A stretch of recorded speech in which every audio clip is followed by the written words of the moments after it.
BC బంద్లో పాల్గొన్నారని ఉద్యోగుల జీతంలో కోత మద్దతు అంటూనే వేధిస్తున్న రేవంత్ ప్రభుత్వం. మేదిపట్నం ఆర్టీసీ ఉద్యోగుల జీతాలు కట్టు 700 మందికి 2000 వరకు కోత పెట్టిన సర్కార్. బీసీలు 42 రిజర్వేషన్ కోసం మీరు తెలంగాణ ఉద్యమంలో వంట వార్పు రైల్ రోకో రోడ్ల మీదనే తినడాలు రోడ్ల మీదనే ఉండడాలు ఇవి చేస్తే తప్పించి 42 రిజర్వేషన్ రాదు. ఎందుకంటే బీసీలో ఉన్న కొంతమంది చెంచా లీడర్లు రేవంత్ రెడ్డి గారికి సరెండర్ అయిపోయింది. కాబట్టి మీరు ఏ కొద్దిమందో దీన్ని మీరు చేస్తే రాదు. ముక్కుమడిగా బయటికి రండి. మన బీసీలు మీకు 100% మాదిగవారు మాలవారు ఎస్టీలు అందరు మీతో కలిసి వస్తారు. 42% ఇవ్వకపోతే వీళ్ళ కూసాలు కదిలిపోవాలి. వీళ్ళు తెలంగాణ ఉద్యమం కంటే కూడా బీసీ ఉద్యమం అనేది అత్యంత ప్రధానమైనది. రాష్ట్రంలో 4 కోట్ల ప్రజలు ఉంటే 2 కోట్ల ప్రజలు బీసీలే.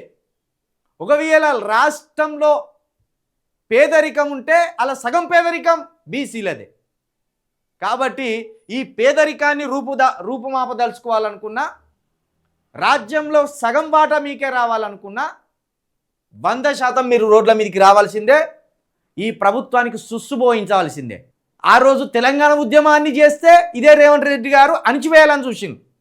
రైఫిల్ పట్టుకొని వచ్చిండు కార్ల.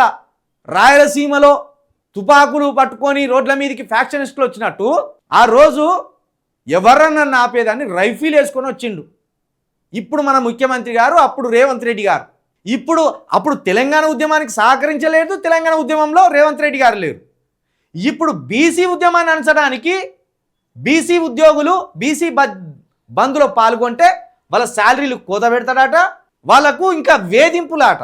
చెయ్యి జరా మా బీసీలను టచ్ చేయి, నీ ప్రభుత్వం పడిపోతుంది. బీసీలను టచ్ చేస్తే ఏమో అనుకుంటాను. ఉద్యోగులకు కోత పెడతావు.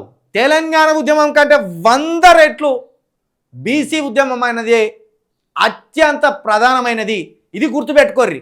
ఒక్కసారి 42% కనుక మీరు సాధించుకుంటే, మన బీసీలు 42% సాధించుకుంటే 50 మంది ఎమ్మెల్యేలు వచ్చి అసెంబ్లీలో కూర్చుంటారు. రాష్ట్రంలో 17 ఎంపీ స్థానాలు ఉన్నాయి, 8 ఎంపీ స్థానాలు బీసీలే అవుతాయి.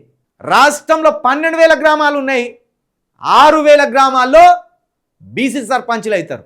ఒకవేళ రాష్ట్ర ప్రభుత్వ ఉద్యోగాలు వేస్తే 50,000 వేసినాయి అనుకో, 25,000 ఉద్యోగాలు బీసీలకే అవుతాయి. ఇవన్నీ ముడిపడి ఉన్నాయి. విద్యలో సగం వాట కావాలి, రాజకీయంలో సగం వాట కావాలి, బిజినెస్లో సగం వాట కావాలి. రాష్ట్రంలో ఏ రంగం ఉంటే ఆ రంగంలో సగం మంది బీసీలు ఉండాలి. అదే బీసీ మూమెంట్. చాలామంది ఏమనుకుంటారు, బీసీ మూమెంట్ అంటే ఏదో 42% రిజర్వేషన్ స్థానిక సంస్థల ఎన్నికలలేమో ఇది ఇస్తే ఏమవుతుంది ప్రభుత్వానికి, ఎందుకు ఇస్తలేదు అనుకుంటా. కాదు, దాని వెనక ఇంత తతంగం ఉన్నది. మీకు 42% అనేది స్థానిక సంస్థల్లో అమలు పరిచితే దాని ప్రభావం పార్లమెంట్లో పడుతుంది, దాని ప్రభావం అసెంబ్లీలో పడుతుంది, దాని ప్రభావం రాజకీయ రంగంలో, సినిమా రంగంలో, వ్యాపార రంగంలో, ఫార్మా రంగంలో, ఇట్లా అన్నిట్లో దాని ప్రభావం పడి ఈ ఆధిపత్య వర్గాల ఆధిపత్య కులాల కోటలు బద్దలైతాయి. అందుకు వాళ్ళకు భయం అవుతుంది. ఒక గది వాళ్ళ భయం. కాబట్టి బీసీ బంద్లో పాల్గొన్న బీసీ ఉద్యోగుల కోతలు ఎట్లా పెడతారో అట్లా నీ కోతను కూడా పెడతాం, నీ ప్రభుత్వానికి కూడా కోతను పెడతాం మేము మా బీసీ ఉద్యోగులను వేధిస్తే. ఇప్పుడు బీసీ లీడర్లు రారే, ఉద్యోగులకు అండగా నిలబడుర్రి.